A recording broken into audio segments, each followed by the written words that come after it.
Hello everyone, আশা করি সবাই খুব ভালো আছে। আজ আমি এসেছি বীরভূমের ইলামবাজার জঙ্গলে।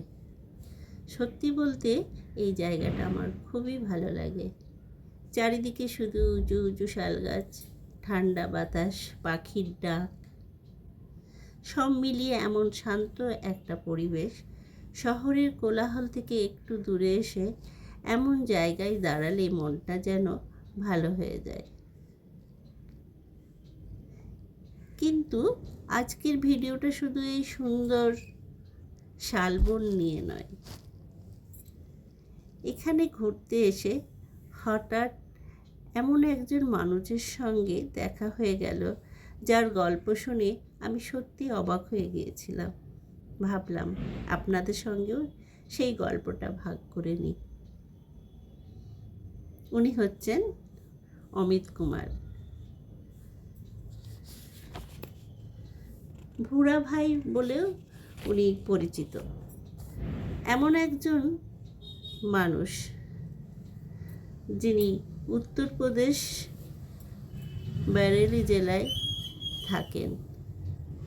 প্রথমে সাধারণ একজন পথচারী বলেই মনে হয়েছিল, কিন্তু কথা বলতে গিয়ে জানলাম উনি এই বছর 12ই মে বাড়ি থেকে বেরিয়েছেন আর এখন সম্পূর্ণ পায়ে হেঁটে চারধাম যাত্রা করছেন।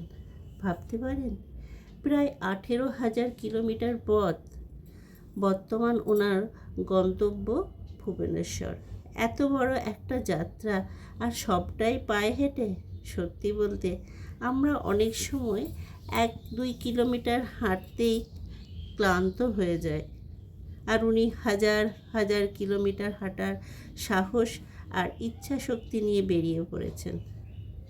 আর একটা জিনিস আমার খুব ভালো লাগলো, ওনার সঙ্গে কথা বলার সময় কোথাও কোনো অভিযোগ ছিল না, কোনো বিরক্তি ছিল না, বরং মুখে ছিল হাসি আর চোখে ছিল আত্মবিশ্বাস। সত্যি মানুষের যখন ইচ্ছা শক্তি দৃঢ় হয়, অনেক কঠিন सब कुछ देखने को मिलता है। हमारे इंडिया में कैसे कैसे लोग हैं, उसमें अच्छे भी हैं बुरे भी हैं, बहुत सब मतलब सब तरीके के लोग मिलते हैं। डिफरेंट लैंग्वेज, डिफरेंट उधर बंगाल की बहुत अलग है, मतलब कोई हमारी नहीं समझते तो हम उनकी नहीं समझते। ऐसा होता है। Okay, language problem.